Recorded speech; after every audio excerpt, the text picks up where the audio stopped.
колеги.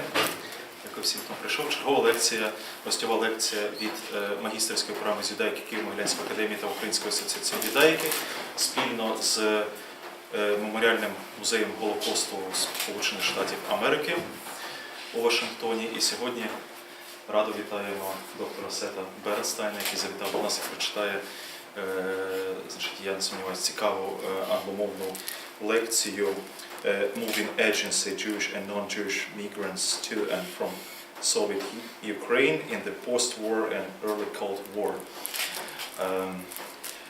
Доктор Сет Бернстайн є професором історії у Вищій школі економіці в Москві і також випускником, власне, згаданого меморіального музею Голокосту Сполучених Штатів Америки і є автором книги Raised under Stalin, Young Communist and the Defense of Socialism. І, як я вже знаю від доктора Бернстайна, ця книга вийде цього року у Москві у видавництві Роспен російською мовою. Власне, лекція триватиме близько години, і потім ви зможете поставити свої запитання. Please. So thank you all for coming. And I should add that the book that's going to be in translation, you'll receive a copy. We already agreed upon that at lunch a couple days ago. So hopefully you'll get a chance to read that. I'd like to thank Tali for inviting me and Svetlana, as well as Alex Alexander for showing me around the city and being all together very welcoming hosts. But today, this talk is about migrants to and from the Soviet Union, mostly to Ukraine, or from Ukraine. And I want to begin this with an individual story. This is a story of a young man called Josef Markovich. He was born in a Jewish family in Grodno, in what was then Poland. This is 1922. Now, he was too young to serve in the Polish army when Germany invaded in 1939. When he turned military age for the Red Army, he was too politically suspect, meaning that Jews from the borderland area, they were not necessarily good Soviet citizens. And for that reason, he remained in the what would become the occupied territories when Germany invaded. He managed to survive concentration camps. He managed to survive being in the ghetto in Belarus, in occupied Belarus.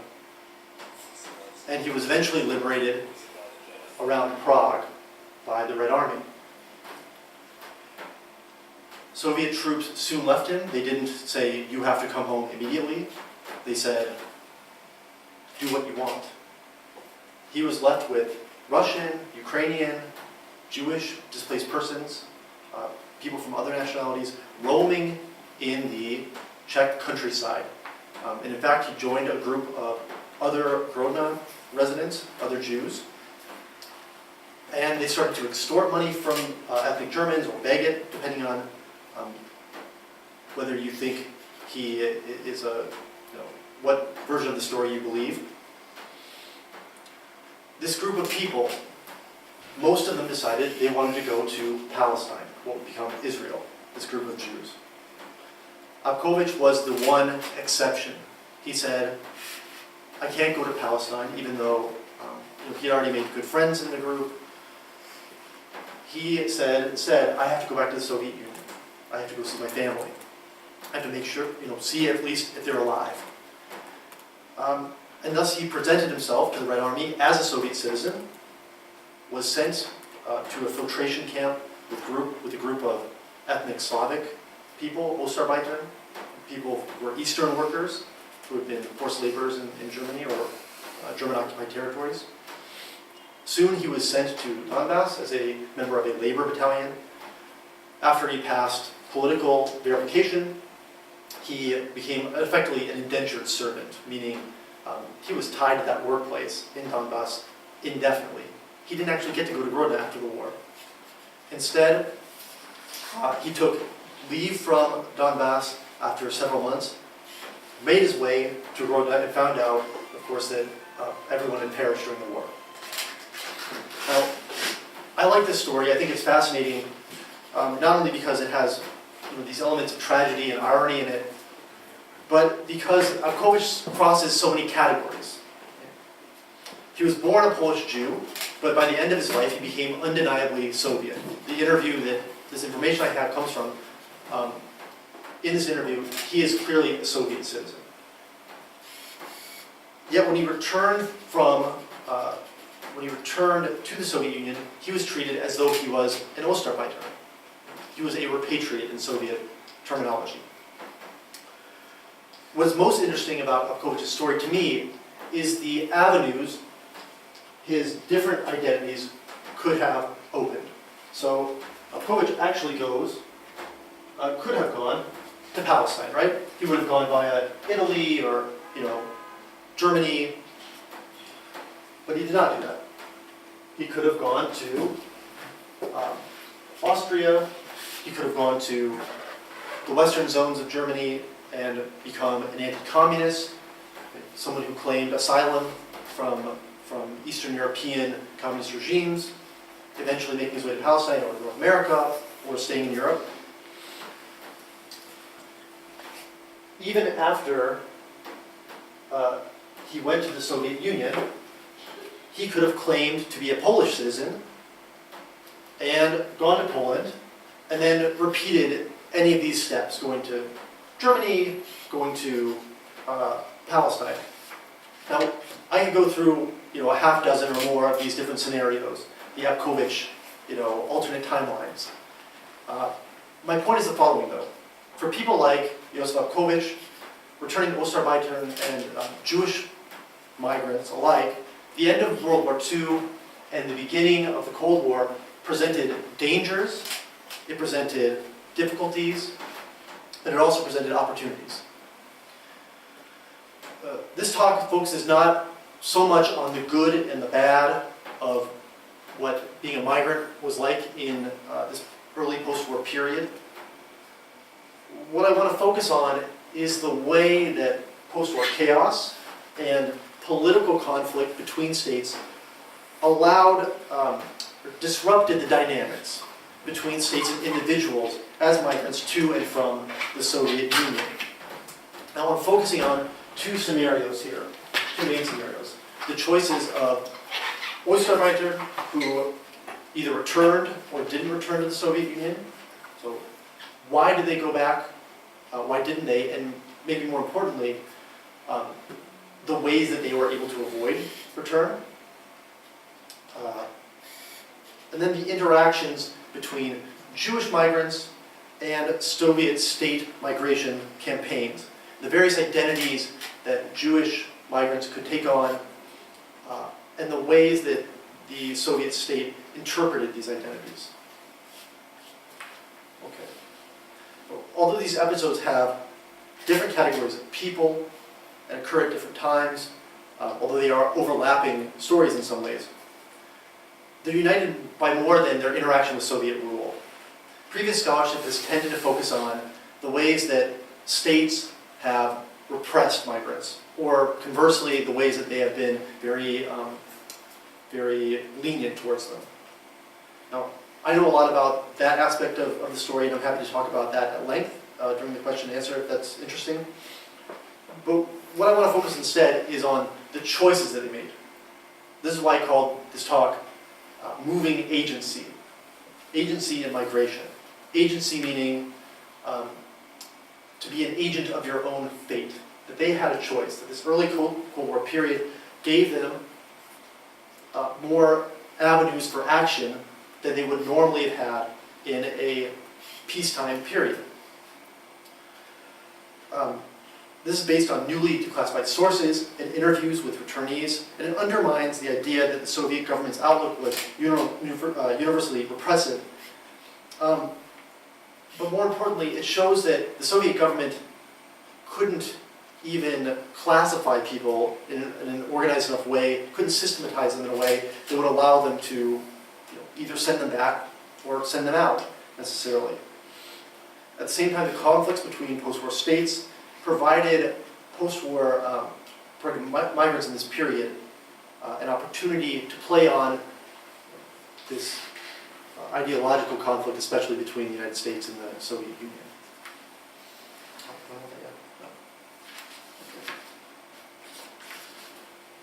Toward the end of World War II, there were roughly 5 million people who returned from displacement to the Soviet Union. This is between 1944 and 1946 approximately. They had been forced laborers, prisoners of war, or refugees. Some of them had even served in German auxiliary units or pro-German auxiliary units.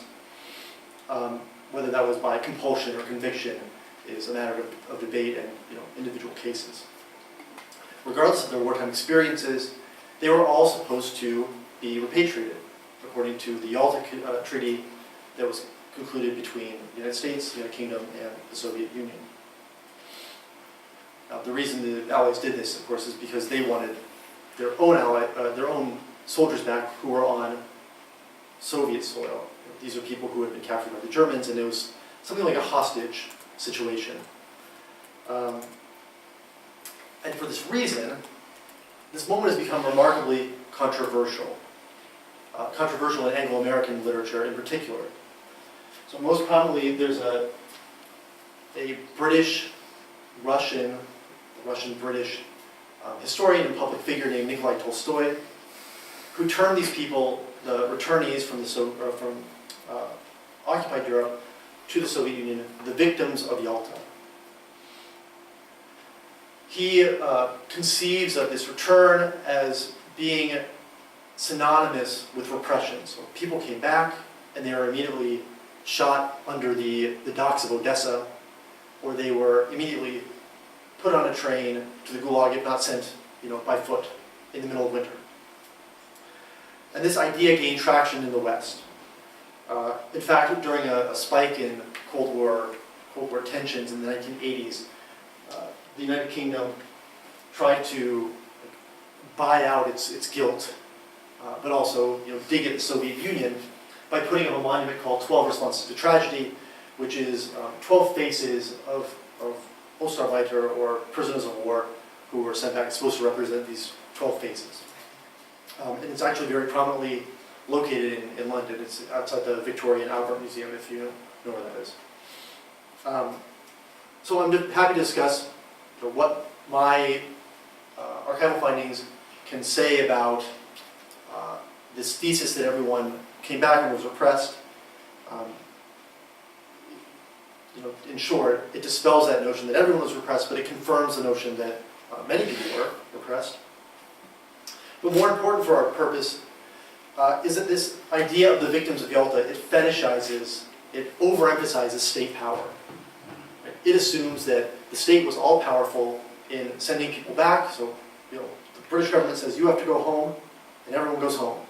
Or the Soviet government says you have to come to the Soviet Union, or you have to leave the Soviet Union if you're, a Jewish migrant, if you're someone who's a Polish citizen, technically, as a Jew from the Polish borderlands, you have to go home.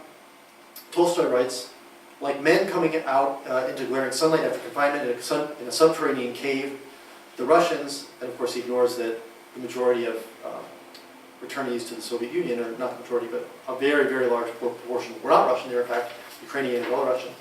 The Russians were, for the most part, dazed and content to go wherever they were led. Now, there's an opposing view on this return, and that's the Soviet side. In the Soviet view, the returnees were people who needed liberation by the Red Army. They were not agents, of course. They were mostly women and children. Grateful women being liberated by the strong Soviet men and tank. And this comes up in films when, I don't know if anyone's seen The Fall of Berlin. There's an extended scene where the soldier Alexei, he frees his love, Natasha, I think. Yeah, Natasha. Although he doesn't meet her until the end when Stalin says, you can kiss, and then they do. But in this case too, you can see all the women being freed by this strong Soviet man. And of course there were also children. little children are being portrayed as these victims of migration. In this case, we have They Have a Motherland, a film that was based on a play by Sergei Mikhalkov, where capitalist elements in Germany, including the American side and the British side, and also Germans, turn Soviet children into slaves. And the Soviet officer has to save them from their enslavement. Even in classified documents that have been declassified since, state authorities in the Soviet Union tended to support this line. People, migrants, these displaced persons in occupied Europe, were not seen as having agency in their view. They were, if they didn't return to the Soviet Union, it was because there were fascist elements who were scaring them into staying in DP camps, displaced persons camps, in occupied Europe, American or British or French occupied Europe, or the French or British or Americans were keeping them there as well by force. Now, as I hope I've explained, the narratives between the East and the West, between this Anglo-American account and the Soviet account, they couldn't be more different. The one thing they agree upon is that migrants had no agency. Since 1991, we have new access to documents, we have new access to worldviews.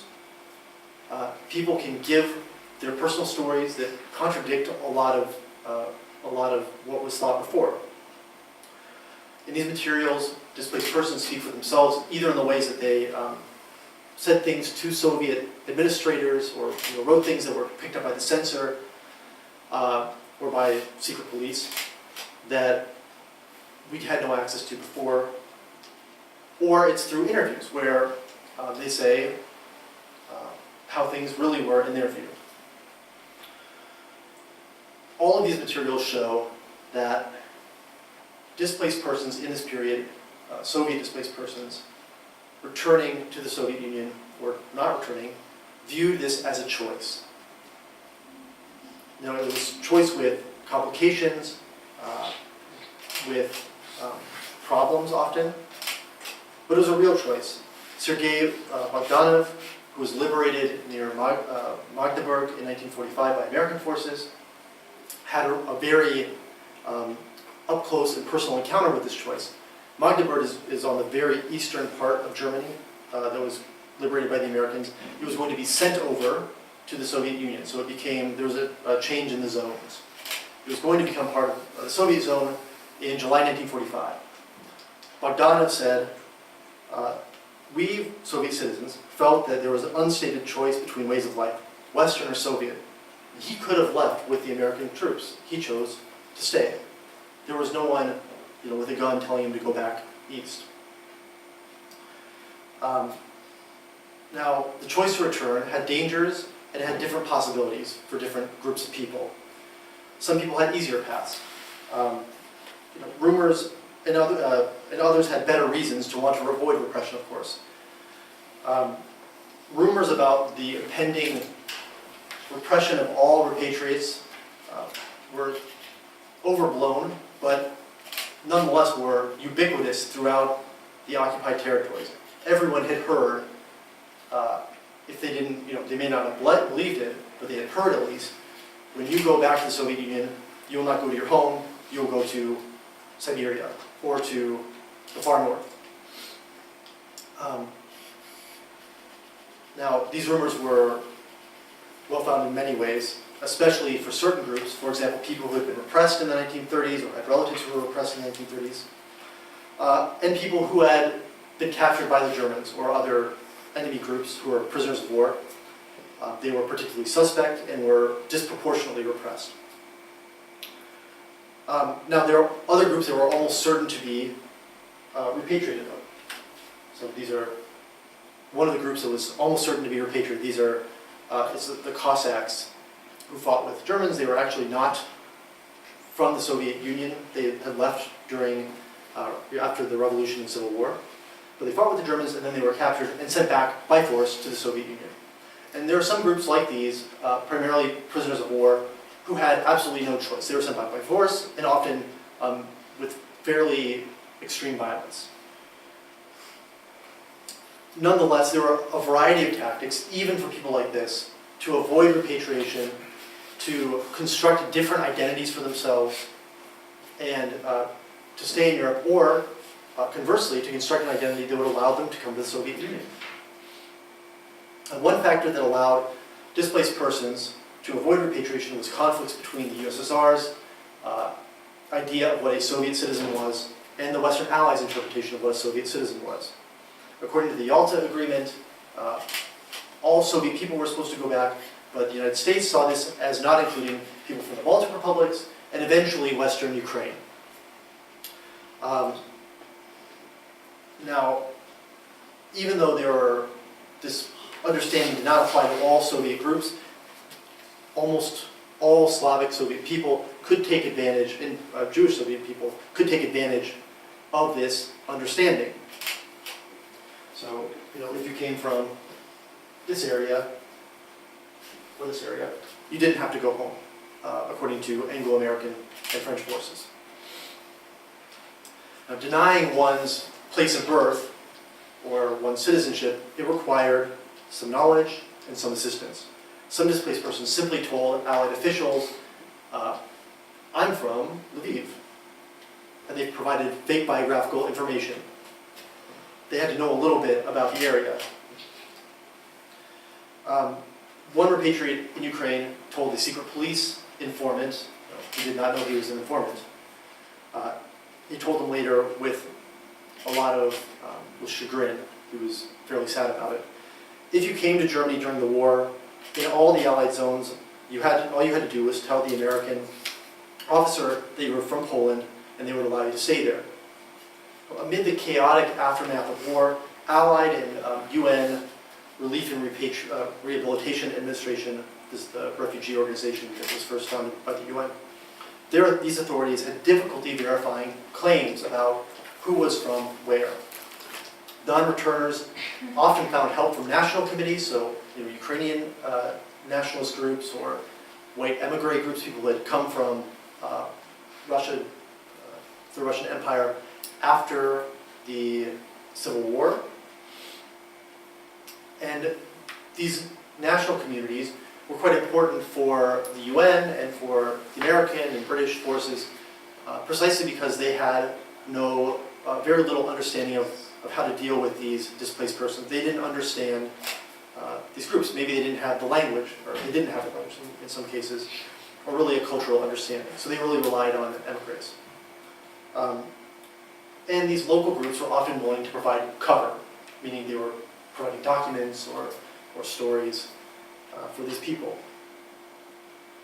One person from pre-1939, from the pre-1939 Soviet Union, he was in a camp in Heidenau in Lower Saxony in Germany, and he stated upon coming back to the Soviet Union that the Polish committee there had registered him as a Pole.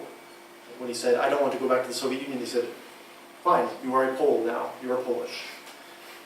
They gave him a new certificate, a registration form, and they even organized lessons about the area of Poland he was supposed to be from. Now, emigres at the Parsh camp in Austria, which is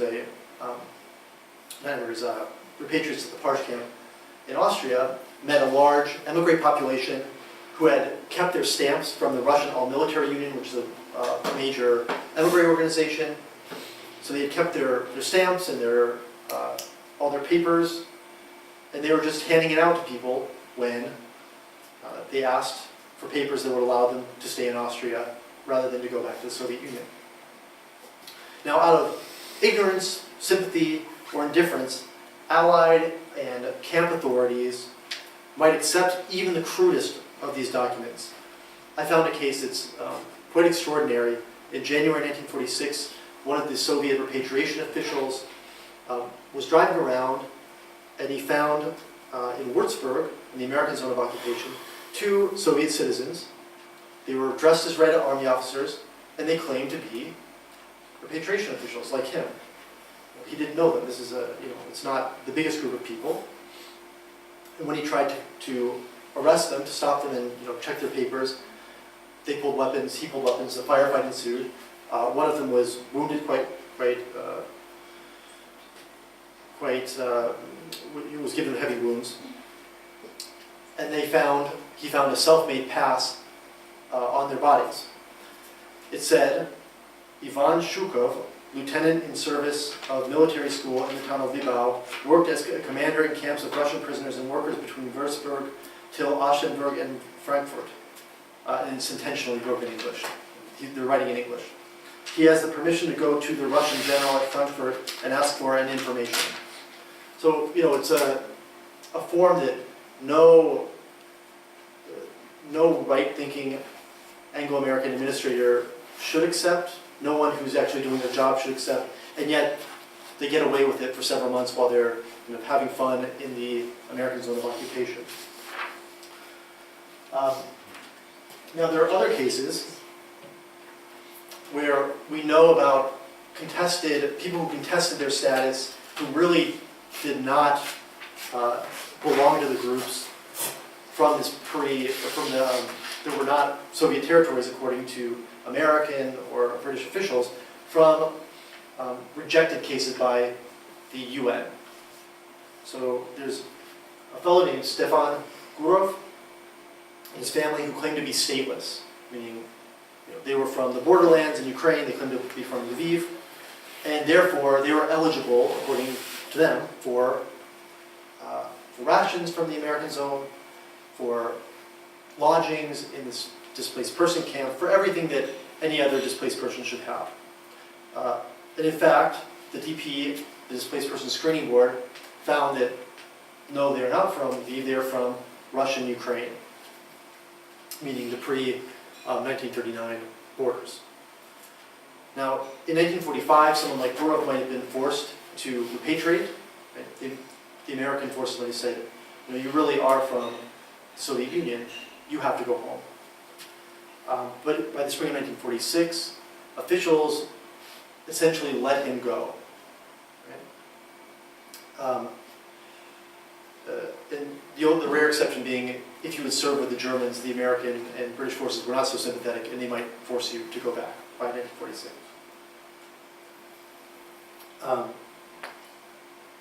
Now, with Gurov, we can see an interesting process.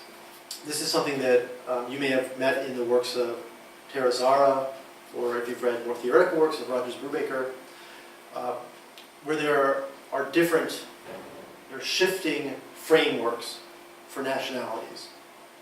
People claim different national belonging based on the current political and state situation. So in this case, we can see that Gurov is claiming to be from Lviv, and actually he lived there for some time. And I don't think that we should see this as necessarily a total falsification. Because in some ways he has a claim to being a resident of these borderlands. Now, we might also see this as being totally opportunistic, and Gurov knows that he's not really from these areas. What's clear is that this whole situation blurred the geographical, cultural, and political definitions in this area and allowed people an opportunity to remain outside of the USSR. Now, relationships with non-Soviet people could provide the opportunity and the motivation to stay abroad. In 1945, the head of this repatriation administration in the Soviet Union told the Vertiberia that 20,000 Soviet women had married French men alone. Now, Soviet officials were uncertain about how to treat these people, whether they should be repatriated or whether they should be allowed to stay with their families. Now, in contrast to what this myth about the Soviet Union that it was anti-family, in fact, Stalinist culture is quite pro-family, to the extent that if your family was repressed, you were quite likely to be repressed as well. So, Stalinism is a family culture. It's a patriarchic culture. But what this does in the case of non-returners is it allows them a chance to stay abroad, because some of them, they marry Polish people or Dutch people or French people, all of these people from different countries were in German-occupied Europe taken as forced laborers or simply as migrant workers. And again, there are elements of opportunism here, but there are also elements of real relationships. Authors writing about Jewish populations in the ghettos, specifically in Theresienstadt, have raised the notion of there being rational relationships in these ghettos. That people enter relationships not only out of love or out of mutual respect or what have you, but because they can get something from their partner, whether that's being taken off a transit from the ghetto to a concentration camp, or that's food or what have you. And we can see some elements of this in the story of Soviet non-returners. There are women who who overtly say, I'm only marrying this Dutch man, or I'm searching for a Dutch man to marry because I know that will allow me to stay in the Netherlands. But there's a counter argument to this as well, and now I'm shifting a little bit to the reason that people might have actually wanted to go home to the Soviet Union. There are other cases of women who marry a French man. The French man goes home to his family in the West, and he writes to his now wife who's still back in Poland or in Germany, and she says, "My family wasn't for it, so our marriage can't be." Right? There is also the possibility of becoming something of a captive in France. I've seen cases where women go to France, they don't know the language, they don't know the culture, they're in a strange family, and it's worse than being at home. It's worse than being in the Soviet Union to some extent. I mean, this is only one of the pull factors, coming home to a culture that you know and understand, where you know the language, where you know the background of everyone. The biggest pull factor, of course, is family.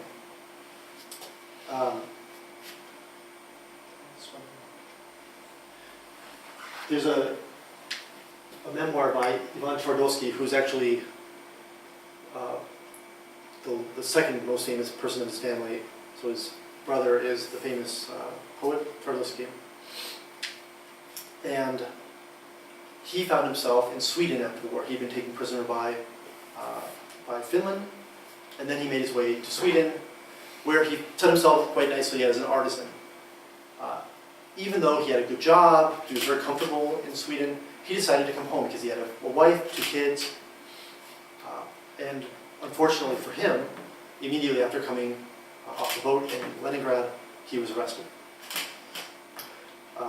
But still, when he wrote his memoirs later, he felt like that was a good decision because it eventually led to him being with his family. There are other pull factors, such as being able to find a reasonable job. Yes? So, if you stayed in occupied Europe, the only programs, at least at the start, unless you were some kind of highly, highly qualified specialist, it was for people who could work in mines, or who could be nurses. There's a famous operation called Westward Ho that the British ran to take Baltic women, in particular, to the United Kingdom to become house servants and hospital servants. This was not the best kind of life, especially if you were someone who had an education from the Soviet Union and could try to get some kind of better job, right?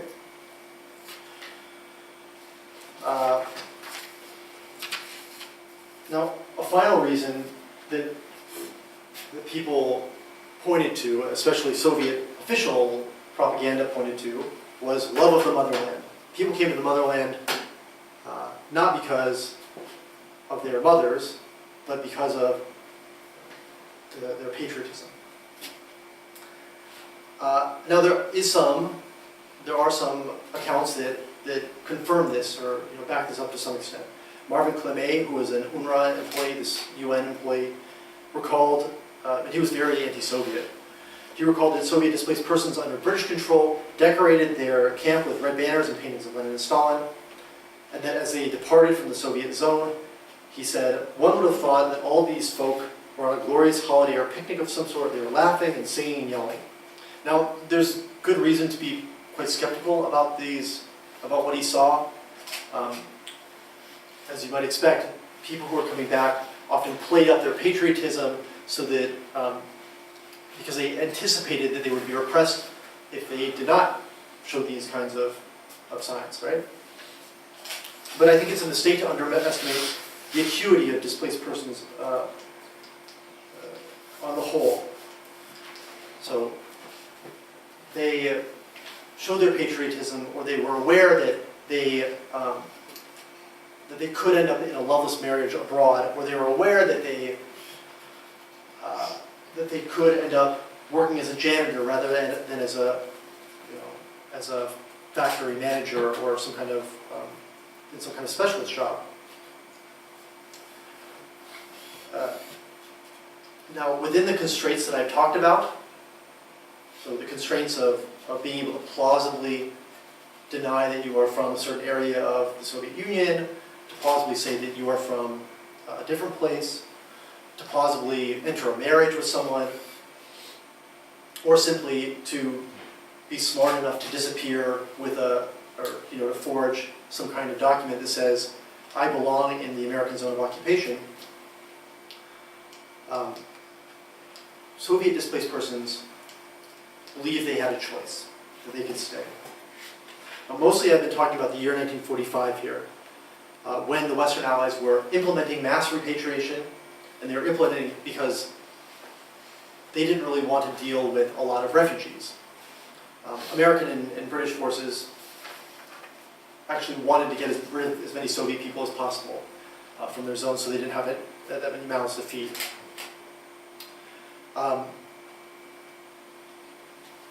It became a lot easier in 1946, once mass repatriation had ended, to stay in the occupied zones.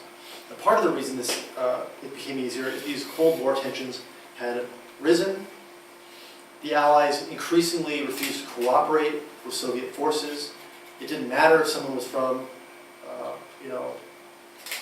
Leningrad. All the same, by the middle of 1946, you probably wouldn't have been sent home. In some ways, just kind of to stick mud in the eye of Soviet officials. Now, this change mitigated the uncertainty of these would-be non-returners.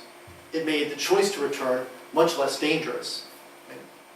There's much less of a danger that if you try to remain abroad and you are caught, that you get sent back and Soviet officials know, this person did not want to come to the Soviet Union, and then you'll be in trouble. But it also raised the stakes for both sides. What I mean by that is that the Soviet Union wanted to bring these people back as a kind of individual victory in the Cold War, while the United States and the United Kingdom saw that every person going back was a loss for them. And in some ways, this is an espionage story, because every person going back is a potential spy as well.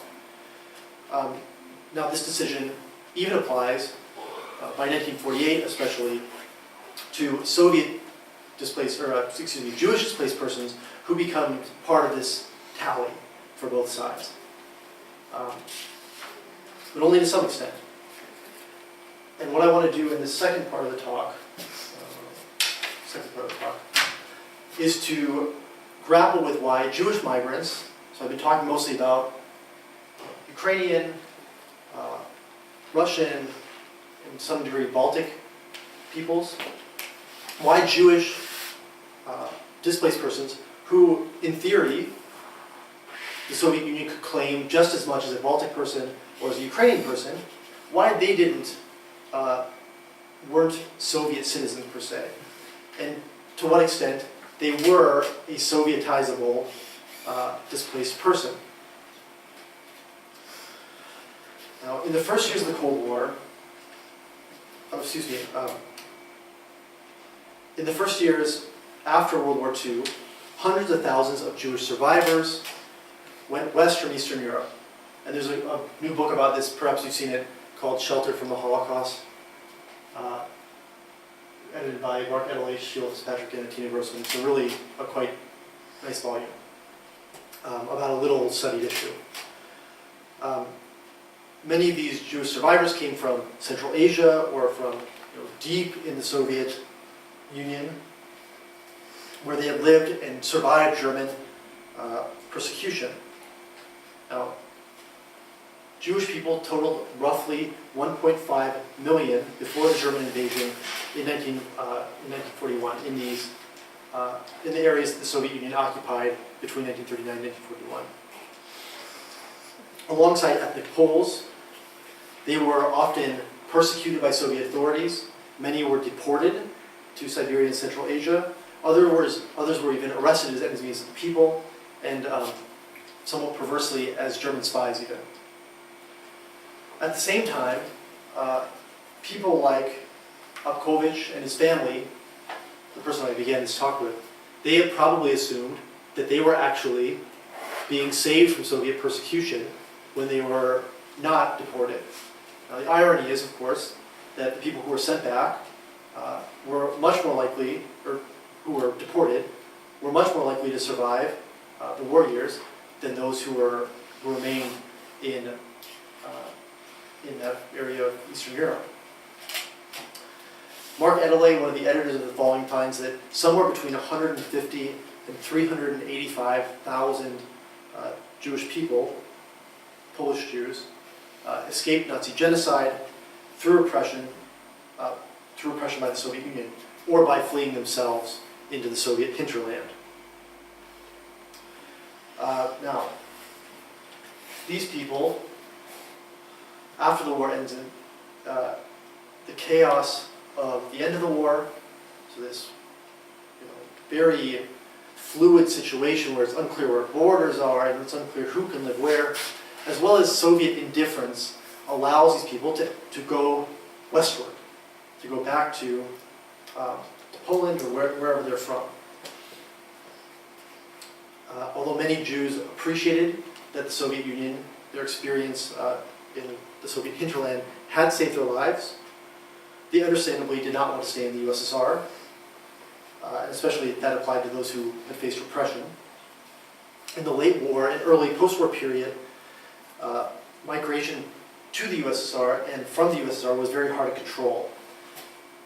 Now, I've even encountered cases where American and British and French service people who were liberated somewhere in Poland, they end up by foot coming back all the way to Moscow to find their embassy, and Soviet officials either help them or they don't stop them, and it's a big, a big problem. So how are they going to stop these Jewish migrants who are coming westward? Well, the answer is in many cases they don't. Right? Now, Jews born in the pre-war Soviet Union also were going west. Not all of them, but some of them. Unlike Abkovich, some decided to remain in Europe after they survived concentration camps. Of the people who returned to the Soviet Union, only 11,000 were Jews. Of the, some 5 million people, only 11,000. Now that reflects, to some degree, the mass annihilation of Jews. But to some degree, it also reflects the ability of Jews to blend in with the broader Jewish population to stay in Europe. Right. Now, some of the Jewish migrants are actually Red Army personnel who decide to desert. There's a case that I found where a senior lieutenant who's working at a hospital in Frankfurt on Oder, it's a very strange case. His name is Levine. He's a Jewish serviceman. He gets together with a German woman who becomes his girlfriend, and he wants to marry her, but he is not allowed to by his Soviet officers. They're going to take away his apartment even. And so he decides to flee, and of course they arrest him. So this is a would-be Jewish migrant. It's not your typical one, but I think there is something to his Jewishness there as well. Additionally, there were Jews from the pre-war Soviet Union who simply left. There was one young man from Kiev who was demobilized from the Red Army in 1945. He wrote to the American Jewish Joint Distribution Committee, or the JDC. You're probably familiar with this group.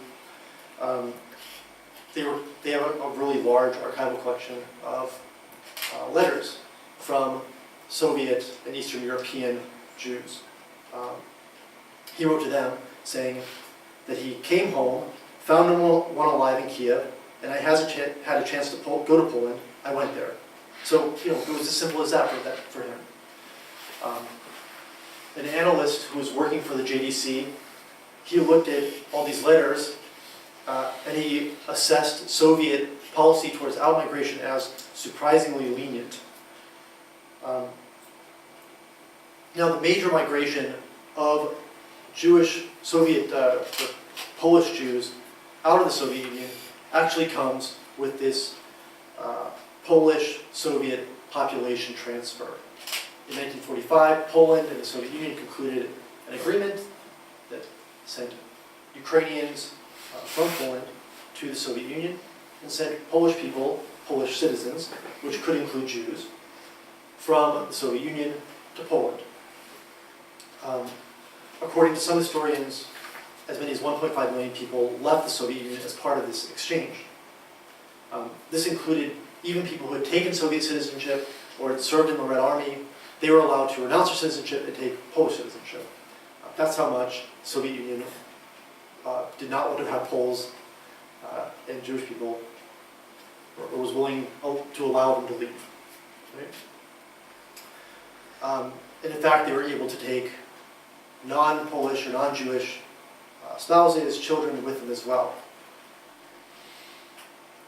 Now, other Soviet citizens who really could not make a claim to Polish citizenship still made a claim to it.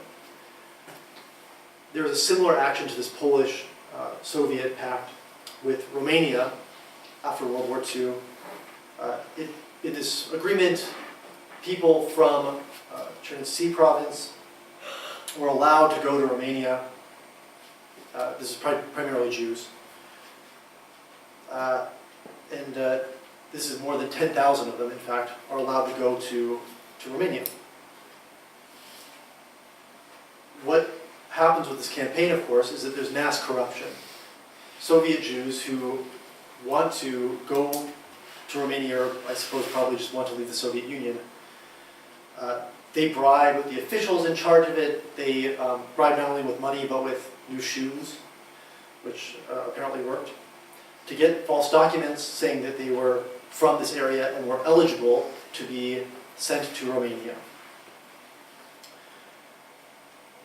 Now, I know about this case, or these cases, because the people were caught. Right? So they didn't successfully escape their Soviet citizenship as Jews and move to Romania. But this case does show that things like this were happening, and surely it happened even more in the case of these of the Polish transfer when you're talking about so many more people. Now, the seeming permissiveness of this migration regime is partially explained by post-war official antipathy toward refugees.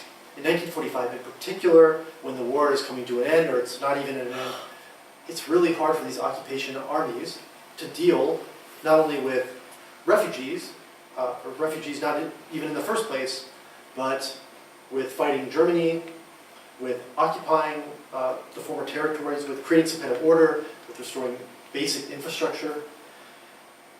To all the Allied armies, refugees, displaced persons, it seems like a drain on resources. They don't like these people. And in fact, there are very unpleasant instances where American and British forces describe displaced persons in almost exactly the same language as Germans described them before. It's kind of verbatim. Now, in one example that I have, I'll show this slide. So these are young Jewish TPs coming from Poland. I think they're Soviet, I'm not sure. But on their way from Poland to Palestine via Austria and Italy. And there's a group of these kinds of people who American officials write to their Soviet counterparts saying, we have encountered 54 Jewish people, Jewish migrants, who say that they have a pass from a Soviet official near Prague that asks the American forces to assist them in every way. So, I mean, this is clearly, to me, a case of a Soviet official did not want to deal with these migrants. The migrants did not want to be in Czechoslovakia. They wanted to make their way to Palestine, as they said. And the Soviet official found a very convenient way to get rid of them. He gave them a pass. But American officials were extremely angry about this, saying that they don't have the resources to deal with people, the people who they already have as displaced persons in their zone. Why are you sending us all these new mouths to feed?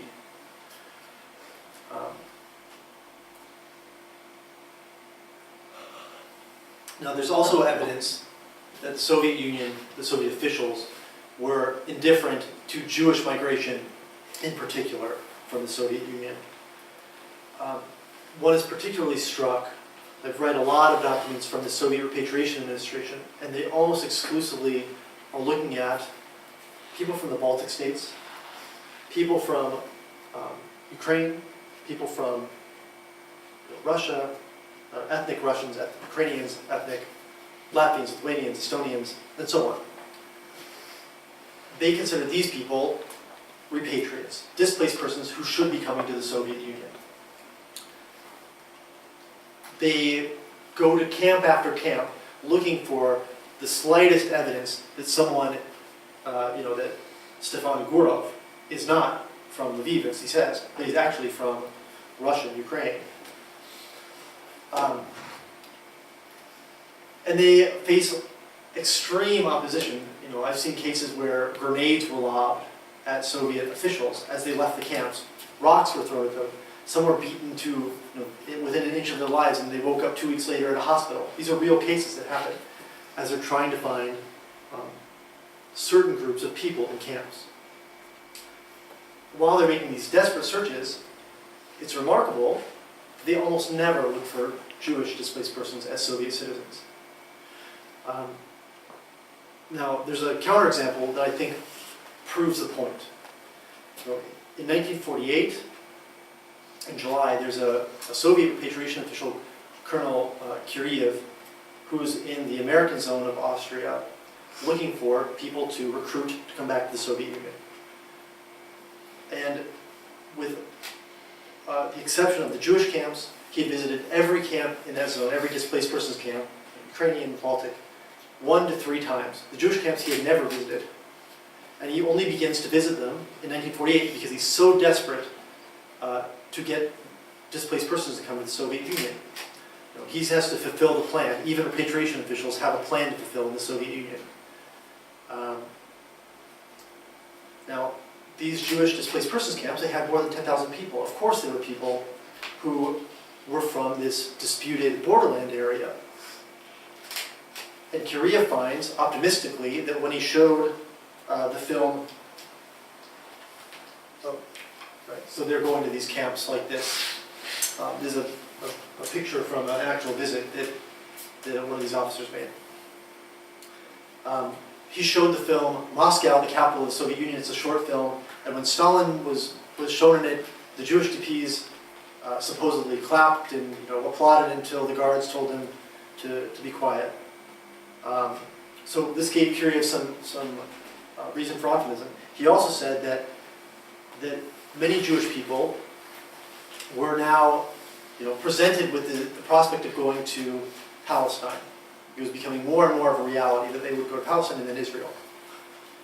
And for some of them, especially people who had married into Jewish families and were not necessarily practicing Jews themselves, he thought that they could be recruited. And he wrote, the non-practicing are required to undergo Jewish rituals that demand women cut their hair and men be circumcised. 4 Russian women have returned during the trip to Palestine because they did not want to cut their hair. Now, one would kind of expect that the men would be the most eager to avoid that ritual, but hair is important. So there's some reason for optimism, but 1948, as we know, is a year with multiple turning points. The apparent interest Kiriyev noted in migration to the USSR from the side of Jews was probably linked to the choices Jewish displaced persons faced at the time. Would they move to Israel or Palestine? Would they immigrate away from Europe by the International Refugee Organization, which was the successor to UNRWA, it's the UN's refugee organization. And at the time it was organizing resettlement, so-called resettlement, to the United States, to Canada, to Australia, to South America. The same motivations that encouraged Ukrainian displaced persons to come back to the Soviet Union, family, language, they could also impact Jewish displaced persons. And in some cases they did. And this is, above all, the pull of family, of course. And at the same time, geopolitical concerns, they conspired to create a situation where going to the USSR maybe was more attractive. Because in 1948, there was a brief period where the Soviet Union was supporting Israel, and in fact, Jewish displaced persons, Kiriyev notes, in fact, know about this and claim that they have heard Soviet officers are sending bombs via Czechoslovakia to Israel in support of the new Jewish state. Now, the situation changes quite drastically once Israel aligns with the Western powers. And after that, there's really no talk about making Jewish displaced persons into Soviet Jewish displaced persons. Now, it's important to note the ambivalent relationship of Soviet authorities to these migrants. There's a historian named Eric Lohr who wrote a book called Russian Citizenship, where he talks about the Russian state and the Soviet state as a successor, as a filtration state. Historically, it wanted to deprive unwanted people of citizenship, to expel them, right, to send them out of that filter, but then people who it wanted, and at the same time to filter in people it desired, meaning you don't want to let those bad people come back to the Soviet Union. The big example here is that the Bolsheviks made no struggle over white emigres leaving the Soviet Union, and yet they definitely did not want white emigres coming into the Soviet Union in the interwar period. In a sense, Jewish displaced persons, in principle, broke this filter because they could claim to be Polish and leave the Soviet Union. They could claim to be this kind of unwanted group. But at the same time, because of the Cold War, because each person that came back to the Soviet Union was a victory for the USSR, for socialism, they could also come to the USSR and claim that they had lived within Soviet territory. They had a great deal of flexibility in that regard. They had the choice to come back, and most of them chose not to come back, chose not to come to the USSR and settle there permanently. Most of them chose, again, having a choice, to leave. And in fact, their special status gives them the ability to move without the same kind of fear that people from the USSR who are from a Slavic background faced. Now, as I draw this talk to a close, I want to make a few generalizations about the commonalities between Soviet repatriates, non-returners, and these Jewish, mostly out migrants. Despite all the differences between them, there's one major commonality. They're all a kind of refugee, even as they return. Even those people who are coming back to the Soviet Union as a repatriate were a kind of, they were displaced people who were unwanted, even at home, often. even as displacement could provide people with freedoms or from find them shelter from oppression, it almost always meant some kind of hardship. It meant poverty, it meant instability, it meant accusations of being a criminal, an enemy of the people, a spy. My point in saying this is that we by no means should idealize this choice that the people had. Amid these deprivations, however, the circumstances at the end of World War II gave ordinary people a claim, who could claim Soviet citizenship, more opportunities to move to the Soviet Union, from the Soviet Union, than they had had before. It was a fluid, chaotic period for them.